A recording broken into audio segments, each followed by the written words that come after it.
Ahora 9, le recordamos 5 grados 5 décimas la temperatura, 90 el porcentaje de la humedad. Se está presentando un día agradable, con una máxima de 16 grados. Vamos a tener una jornada templada en este 9 de julio. Bueno, vamos a empezar a dialogar ahora con el obispo. Bienvenido, como siempre, un gusto muy grande. Mosconi, un gustazo. Igualmente como para mí.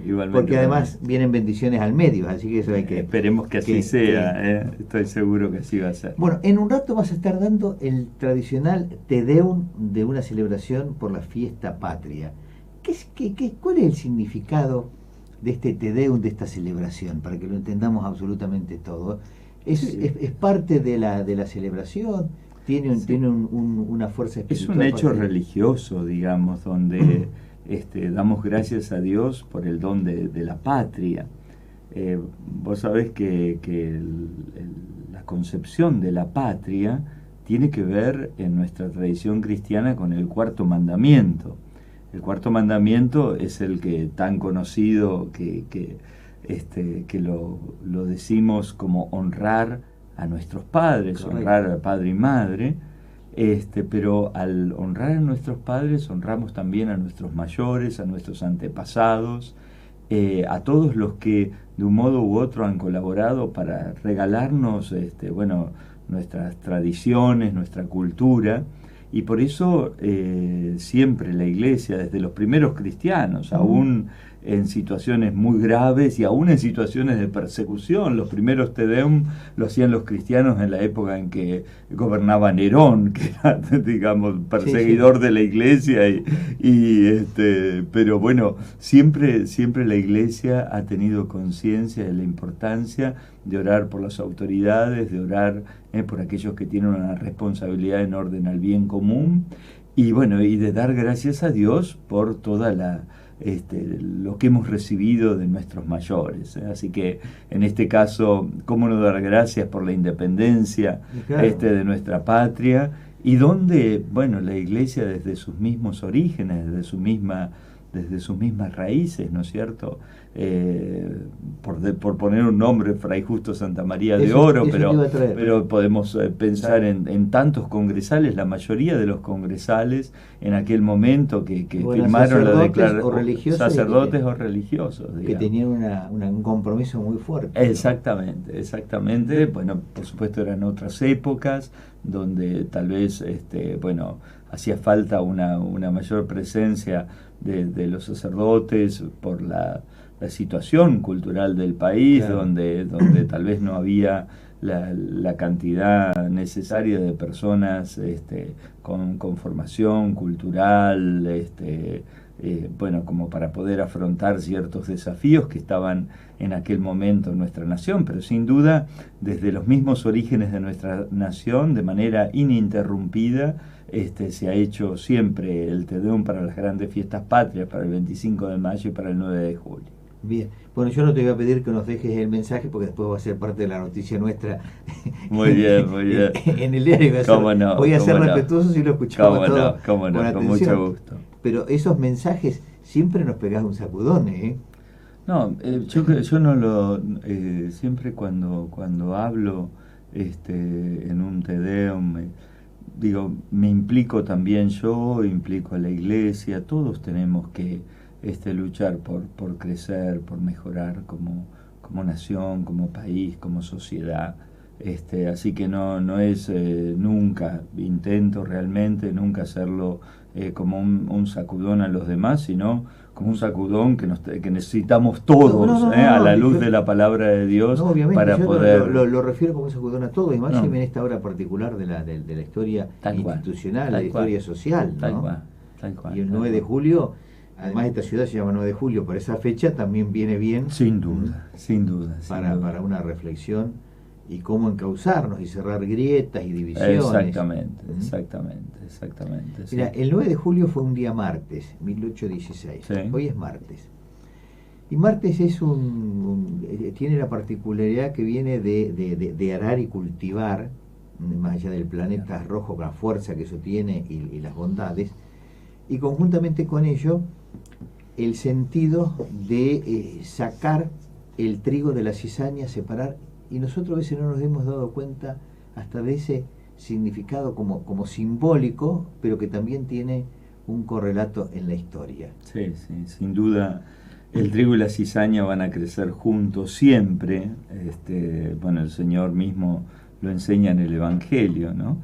Y tenemos que aprender a ser pacientes. A veces la gran tentación es separar el trigo de la cizaña antes de tiempo y con eso, bueno, sacar el trigo bueno intentando apartarnos de la cizaña. Así que hace falta mucho discernimiento y mucha paciencia para buscar el bien común de la sociedad.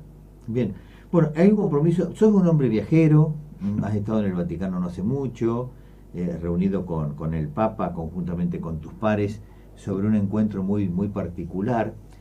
En esos encuentros, si hablas de las problemáticas, en este caso eran todos obispos argentinos, más allá de la fe, ¿qué puede aportar la Iglesia en momentos de crisis? ¿Esto se aborda, esto se trata? Sí, sin duda siempre con una mirada pastoral, digamos. Yo quisiera dejar muy claro y aprovecho esta posibilidad que me das de poder bueno, hablar con toda la audiencia de Cadena 9 para afirmar que siempre la mirada que tenemos los pastores es sobre todo una mirada buscando el bien espiritual y el bien pastoral de todos los fieles, ¿no? Y de toda la sociedad, el bien común.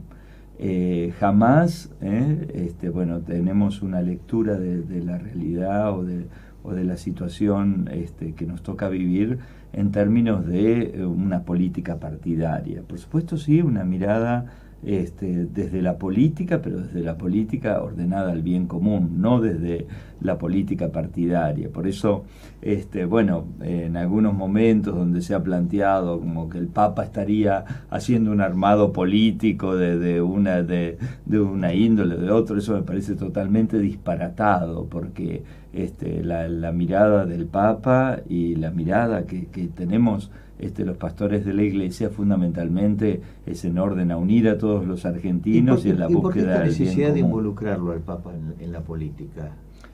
Eso sí que, sin duda que el Papa, vos fíjate que tiene una autoridad moral y un liderazgo en el mundo que es único, y bueno, y que plantea temáticas tanto en la cuestión de la inmigración, ahora en estos días de manera muy especial, al cumplirse un nuevo aniversario de su visita a Lampedusa, aquella pequeña isla del sur de Italia, donde el Papa fue como primer viaje apostólico, en lugar de ir, qué sé yo, a alguna de las diócesis importantes de Italia, como podía ser, qué sé yo, Milán o Venecia, o no, fue a Lampedusa, un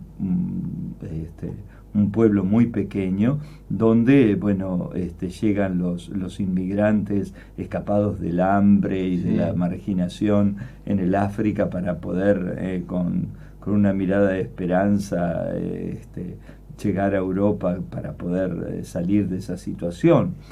Y bueno, y ahora se cumplía un aniversario, bueno, y el Papa plantea esta temática, plantea el tema de la injusticia que implican las guerras, la fabricación de armas, los desastres ecológicos, toda una serie de cuestiones que, bueno, sin duda muchos de los líderes mundiales no hacen referencia, precisamente porque hay intereses muy, muy peculiares detrás de todas estas cuestiones, y el Papa continuamente las presenta, lo pone, digamos, en el tapete, y me parece muy importante que sepamos reconocer este liderazgo que el Papa tiene a nivel mundial y que no reduzcamos después con una mirada muy pequeña, bueno, cada acción del Papa como gesto político para nosotros, digamos. Así que, pero en la reunión que hemos tenido con el Papa, si bien los temas fundamentales que hemos tratado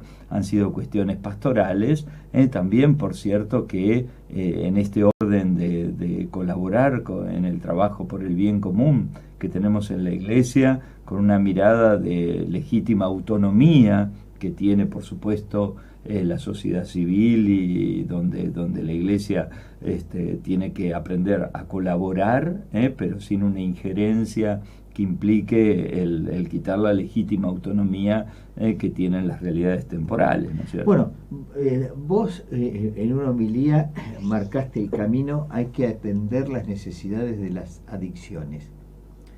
A mí, justo ese día estaba ahí, me hizo mucho ruido, digo, ¿a dónde va? Y a partir de ahí le dimos un tratamiento particular desde el medio, impulsando lo que después se vino. Qué bueno. Bueno, hoy en 9 de julio hay una casa que está atendiendo esa problemática. No tomo la droga, porque vos no querés hablar de la droga, vos querés hablar de adicción. Tal cual, porque el gran problema es la adicción. Por supuesto que las drogas que están incluidas. Exactamente. Porque habla un poco de las el alcoholismo nuestras, y tantas otras formas, digamos, de adicciones que te quitan la libertad. Y ¿no? acabas de hacer un acuerdo con el intendente de General Villegas para armar una casa precisamente en esa jurisdicción. Exacto. Y hay otros distritos que ya están en marcha, en Trenquelauquen, que recuerdo, el Lincoln, bueno. Exactamente. ¿Esto cómo lo va recepcionando? Primero la parte política y después el armado, porque ahí tiene dos aspectos, ¿no? Sí, en primer lugar yo diría que es algo muy importante para que la sociedad tome conciencia. Ninguna de estas casas, a las cuales llamamos hogares de Cristo, van a solucionar el problema de las adicciones o de la contención de los jóvenes. Son una gota del océano, como decía la Madre Teresa, ¿no es cierto? Pero me parece muy importante que no nos quedemos cruzados de brazos, que hagamos algo, que hagamos todo lo que esté a nuestro alcance para poder contener a nuestros chicos, contener a nuestros jóvenes en esta situación tan dolorosa que viven tantas familias y que viven tantos hermanos nuestros. Entonces, yo creo que mi sueño, yo así se lo planteé a los sacerdotes, casi a la hora de llegar, ya va a ser 4 años que estoy como obispo de la diócesis, y bueno, y les planteé el deseo de que al menos hubiese en cada uno de nuestras ciudades, en cada uno de nuestros partidos, por lo menos un hogar de Cristo, ¿no? Que sin duda es como una visualización de una problemática, ¿no? Donde vemos a tantos chicos, a tantos jóvenes que se les ha robado un poco la esperanza, porque la situación de sus familias muchas veces es muy difícil, la realidad de sus barrios, de su ámbito social. Entonces que pudiéramos generar estos espacios donde los chicos sean contenidos, sean tratados en un ambiente familiar y buscando el responder, el Papa decía, a la vida como viene, digamos, bueno, a la situación de cada joven, de cada adolescente, cómo viene. Y bueno, a alguno se le ayuda, como ya lo he explicado en otras oportunidades, a que tenga solamente un ámbito familiar que por ahí no tiene en su casa, a otro tal vez se lo ayuda a que mejore el vínculo con su familia, a otro se le da la posibilidad de reinsertarlo para que pueda terminar sus estudios en el colegio, a otros dándole alguna capacitación que le permita un futuro mejor, a otros se les ayuda a conseguir su primer trabajo. Pero bueno, el tema es ver de qué manera acompañamos a nuestros jóvenes para que puedan salir adelante en la vida y no quedarnos como paralizados frente a las urgencias y necesidades que hay. Yo de entrada le decía a los laicos que la importancia de que Cáritas no se quedara en un mero asistencialismo, ¿no es cierto?, de dar un bolsón de alimentos, de dar una bolsa de ropa, que por cierto es necesario, estos días de frío, tan importante que saliéramos a ir al encuentro de personas que tal vez estaban pasando una situación de mayor necesidad, pero que procuráramos responder a los nuevos desafíos, las nuevas formas de pobreza que aparecen en el mundo de hoy, ¿no? Bueno, a vos en alguna oportunidad, no sé en dónde, te escuché decir que el amor y transmitir amor es el mejor antídoto ante estas cuestiones. Sin duda, sin duda. Y fíjate vos que uno de los integrantes de estas casas se está convirtiendo en un atleta y participa en encuentros. Y esto, Sí, claro, claro. Y esto se da precisamente por ese estímulo, por ese amor. Sí, el deporte es muy importante también para los jóvenes y es un ámbito de contención muy bueno, muy bueno. Por eso lo traigo a cuenta de cómo esto porque se visualiza, entonces en esa participación como más masiva de mucha gente a través del deporte se puede observar. Sin duda. Pero seguramente ustedes están viendo ese reflejo en otros ámbitos. Tal cual. El promoverlos para que puedan terminar sus estudios, el capacitarlos en algunos oficios, en talleres que les permitan desarrollar su personalidad, artísticos o de otra índole. Sin duda que esto tiene que ser un trabajo en red donde se compromete toda la sociedad, por eso toda la sociedad nuevejuliense tenemos algo para hacer al respecto, digamos. Yo lo que quiero de alguna manera es que el hogar de Cristo visualice el tema. Hay veces que nosotros, claro, no tenemos la misma problemática que puede existir en el conurbano de las grandes metrópolis, de las grandes ciudades, y pareciera uno a veces cuando se mueve en ciertos ámbitos aquí en 9 de julio o en algunas otras ciudades de la diócesis, pareciera que esta no es una problemática que nos afecta, pero a mí me parece muy importante que visualicemos esta situación, que tomemos conciencia de que hay muchos jóvenes que están en situación de riesgo y bueno, y que procuremos hacer lo que esté a nuestro alcance. A ver qué es lo que corresponde solamente como vecinos, no como católicos, sino solamente por el respeto como ser humano. Exactamente. Que es lo que yo siempre digo, entonces a veces los comparo con otras especies, digo, observen el sentido del gato o del perro u otras especies o la misma abeja, el cuidarse en comunidad y el sentido de la procreación y la organización que tienen, y a veces a nosotros nos falta aprender eso, ¿no? Sí. Aprender a cuidarnos, aprender a ser más solidarios entre nosotros, ¿no? Efectivamente. O sea, el superar la indiferencia, que es una de las grandes tentaciones de la cultura actual, el individualismo, la indiferencia, cada carancho en su rancho y bueno, y sin levantar la mirada para ver la necesidad del hermano, ¿no? Bien.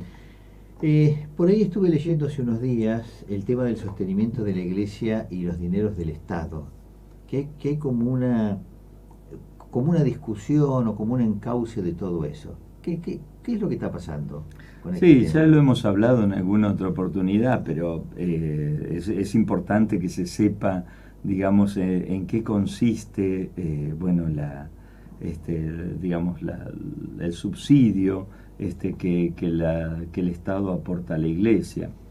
En primer lugar, es bueno que se sepa que los sacerdotes no reciben ningún dinero del Estado, que los párrocos no tienen ninguna ayuda ni subsidio estatal, que las parroquias y las capillas no tienen ningún tipo de ayuda ni de subsidio estatal, que se mantienen tanto en lo edilicio como en sus actividades, todo con la contribución de los fieles, que no hay ningún tipo de ayuda del Estado al respecto, y que la ayuda que da el Estado, el subsidio que da el Estado, que está fundado en un artículo de la Constitución, en el artículo 2 de la Constitución, y que ha sido legislado a lo largo de la historia, seguramente reconociendo lo que también hoy estamos celebrando como Día Patrio. Todas las constituciones, más allá del 53, las anteriores que no prosperaron, del 26 o del 24 con raíz unitaria,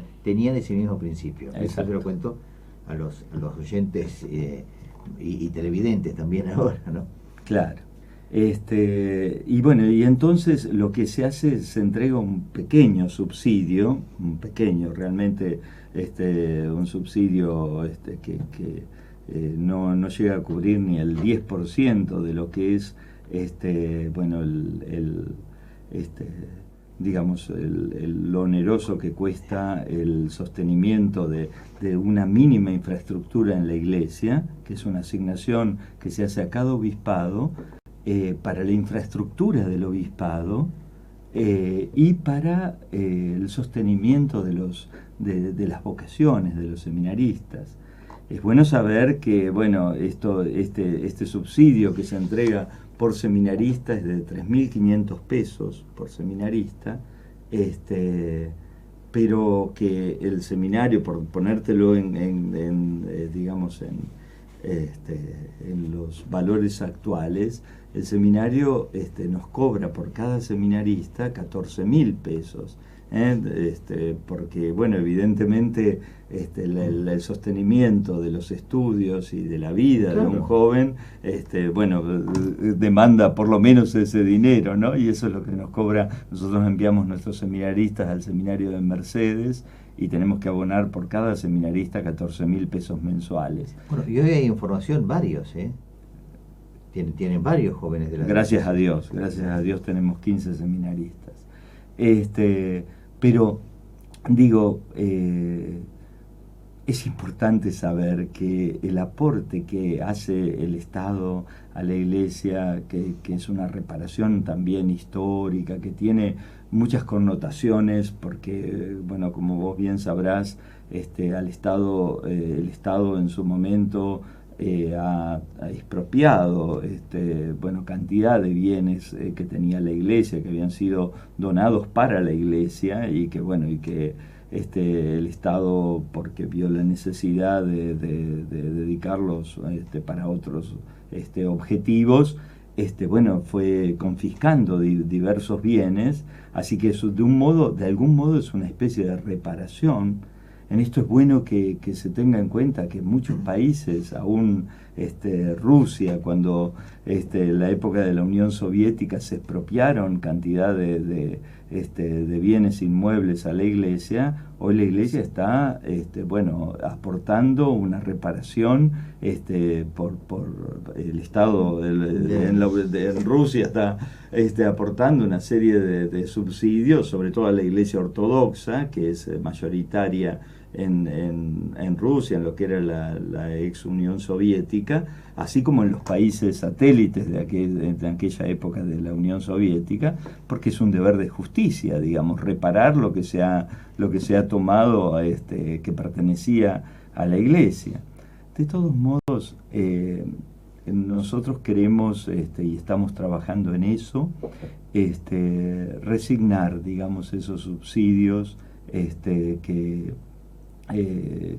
la Iglesia recibe, de tal manera que pueda haber una mayor autonomía y que, bueno, y que los fieles católicos tomemos conciencia de la necesidad bueno, del sostenimiento de la tarea evangelizadora. Sí, pero es un desafío, ¿no?, muy grande en la Argentina, porque sí, yo miro el mundo.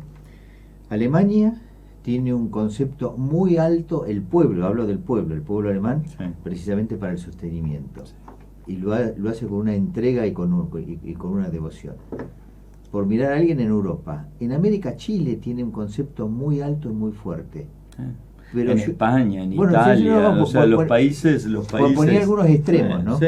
Para que la gente, me refiero un poco para la gente. Sí. España, Italia, ni hablar, y otros lugares. Sí. Tienen Polonia, un régimen donde, aún desde los impuestos, cada contribuyente decide a qué institución le da un porcentaje de esos aportes que implican los impuestos. Sí o sí tiene que destinarlo a una institución, sea a alguna confesión religiosa o sea a algún otro tipo de institución de bien público. Bueno, entonces, a eso iba, porque en la Argentina, el argentino, no tenemos ese concepto tan fuerte de otros países. Sí, exactamente. Salvo grupos muy reducidos, pero en general tan masivo como Chile, por ejemplo, ¿no? Sí. Y de todos modos, yo lo que quisiera hacer hincapié es que, bueno, ahora no los voy a abarrotar con datos, pero, digamos, la contribución que hace la Iglesia al Estado es muchísimo más grande que la que recibe, bueno, la iglesia, digamos, a través. O sea, nosotros tenemos 2 colectas anuales que son muy importantes, Sí. que son la colecta Más por Menos Sí. y la colecta de Cáritas, donde que toda absolutamente es asignada a trabajos por el bien común, que supera ampliamente el subsidio que la Iglesia recibe por parte del Estado en concepto de esta contribución para la formación de los seminaristas. Después, la educación católica, que el Estado no estaría en condiciones de poder absorber, y que ha delegado Sí, a los privados, digamos, en los distintos ámbitos, le resulta muchísimo más barato. O sea, un alumno de un colegio privado, de un colegio de cualquiera de aquí, del Colegio San Agustino, sí, del Colegio Jesús Sacramentado, de tantos colegios parroquiales que existen en la diócesis y en todo el país, le sale pero muchísimo más económico, porque solo cubre el subsidio, en el caso del subsidio del 100%, cubre solo el subsidio de los sueldos de los profesores, del plan funcional básico, digamos. Todo lo que implica lo edilicio, el sostenimiento de la infraestructura, los directivos, los representantes legales, todo lo que tiene que ver con la gran infraestructura, todo el mantenimiento, el personal de mantenimiento, todo eso corre por parte del colegio privado. O sea que el Estado ahorra una cantidad muy grande de dinero, gracias, digamos, al aporte que por cierto la Iglesia lo hace porque cumple con su función de poder llevar los valores cristianos también a la sociedad y educar de acuerdo a los criterios de los padres, ¿no? Pero me refiero a que, digamos, en realidad el aporte que hace la Iglesia al Estado es un aporte muy grande en orden al sostenimiento del bien común, y especialmente de las situaciones de mayor pobreza y marginalidad. Bueno, qué bueno que lo explicaste, porque yo el otro día cuando leí ese artículo decía, bueno, ¿cómo vendrá? Lo miré muy por arriba. Bueno, ahora entiendo muchas cosas y seguramente los oyentes lo están comprendiendo mucho más en su dimensión. ¿Cuáles las mayores preocupaciones en tu rol de pastor y fundamentalmente de una diócesis tan grande como la que tenés en esta geografía de la provincia de Buenos Aires? Para mí una de las tareas más importantes en este momento es la evangelización, ¿no? Vivimos en una sociedad donde de algún modo se ha cortado la transmisión de la fe, y por eso la importancia de evangelizar, ¿no? En otra época, podríamos decir que la familia era el ámbito fundamental de la transmisión de la fe y de los valores cristianos. Hoy en día, debido a la secularización y a la pérdida del sentido religioso y también al debilitamiento de la realidad de la familia, cada vez uno ve que la tarea más importante que tienen nuestras parroquias no es tanto, educar en la fe, que también hay que hacerlo, en la catequesis, en la liturgia, etcétera. Bueno, como dijera una amiga mía, se educaba a la luz del Evangelio en cada familia. Claro. Pero entonces ahora, no es tanto educar una fe que ya se recibía en la vida familiar, sino suscitar la fe.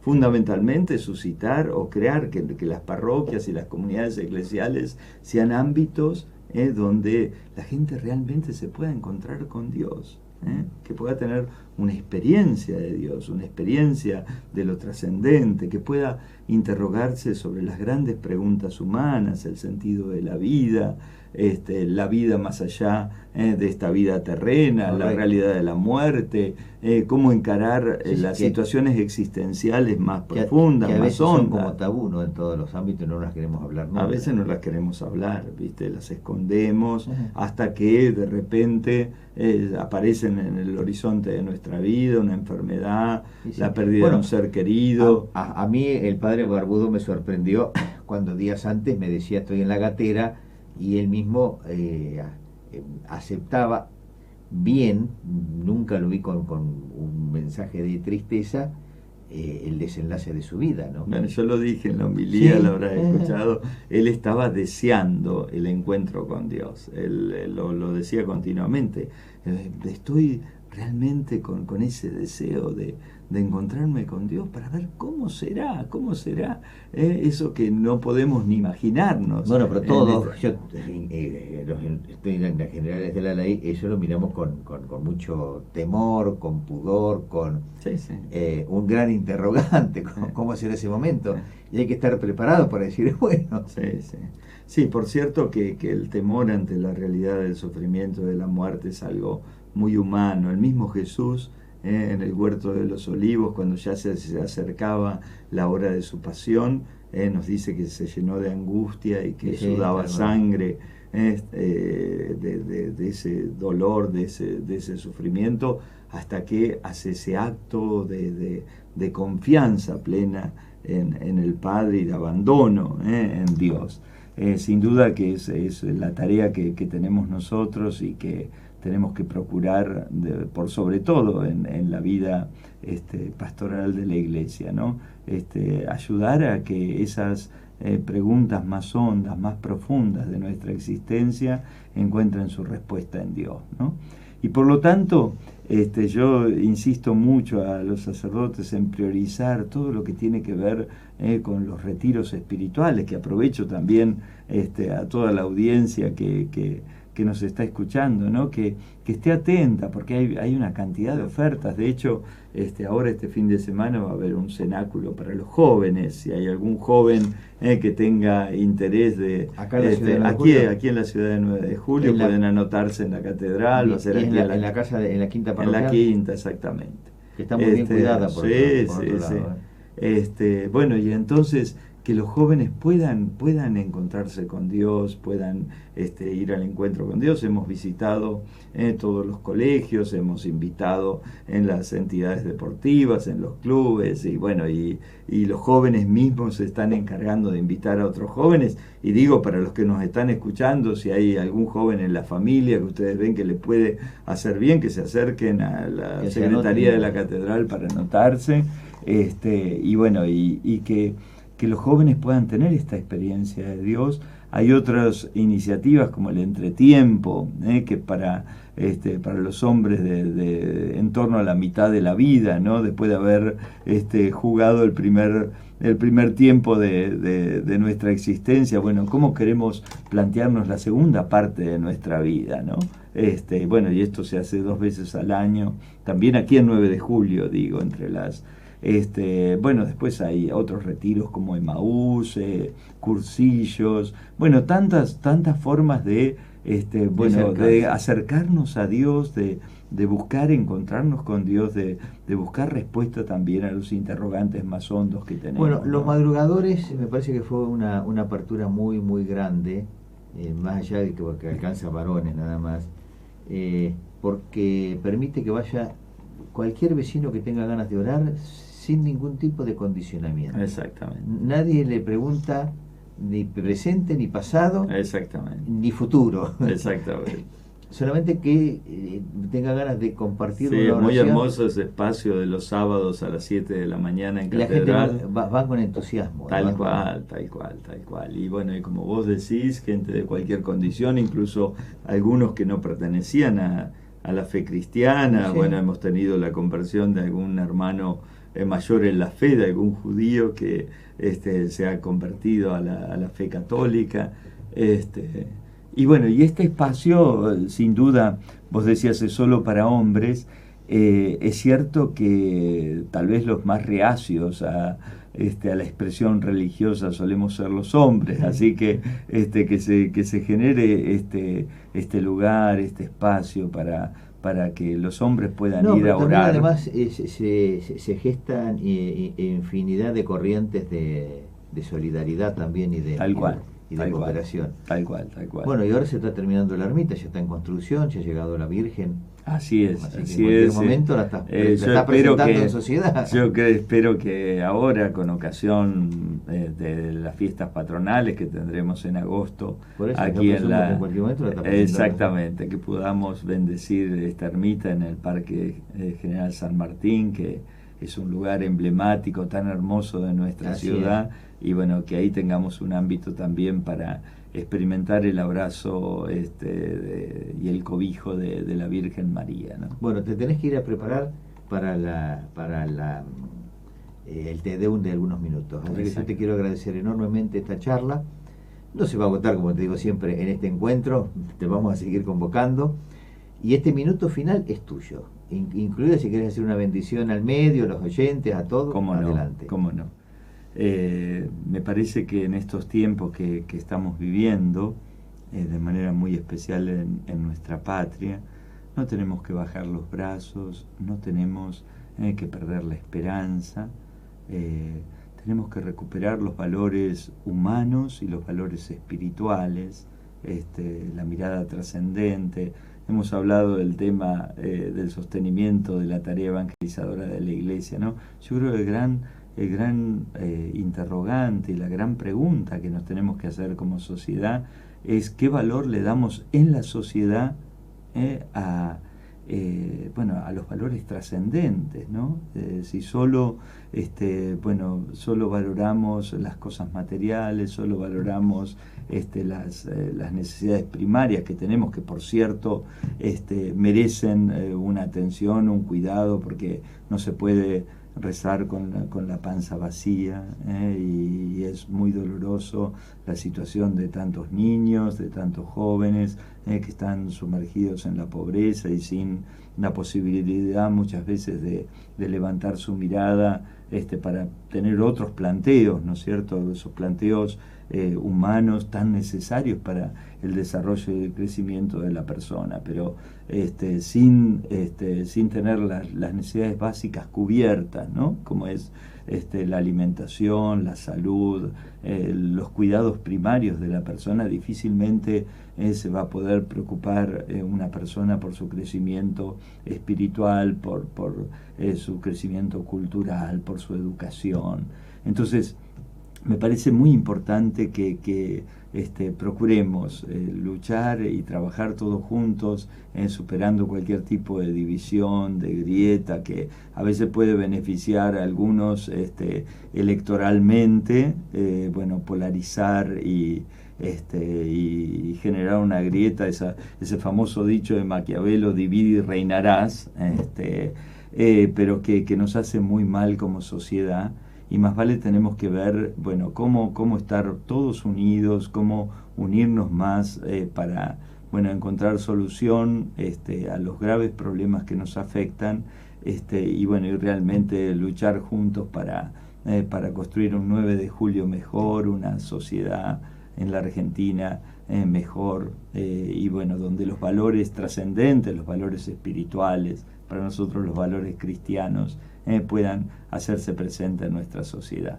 Con ese deseo, entonces, bendigo este hermoso medio de Cadena 9 para que pueda seguir cumpliendo con su misión, y de manera muy especial a toda la audiencia, a cada una de las familias que nos están escuchando, que la bendición de Dios Todopoderoso, del Padre y del Hijo y del Espíritu Santo descienda sobre ustedes. Muchas gracias por la invitación. No, muchas gracias a ti por el mensaje que nos estás dejando, ¿no? Todo el mensaje de la charla, como siempre, abierto a las inquietudes nuestras y de muchos oyentes. Así que el agradecido es el medio por sobre todas las cosas. Bueno, faltan 10 minutos para las 10 de la mañana. Recordamos, el obispo nos invitó a todos, a vos, a mí, a todos, al Te Deum a las 10:30. Así que estamos todos convocados. Y ojalá lo hagamos en el Día de la Patria, y que el 9 de julio, precisamente el nombre, viene por aquel suceso de 1816, altamente trascendente, nada más y nada menos que la emancipación, con lo que eso significa para una persona y en este caso para un país. Y nosotros estamos cerrando el programa de hoy, que Dios los bendiga. Mañana a las 7, como siempre, lo estamos despertando con todas las noticias. Y en el minuto a minuto seguí por cadena9.com todos los sucesos del día. Chao.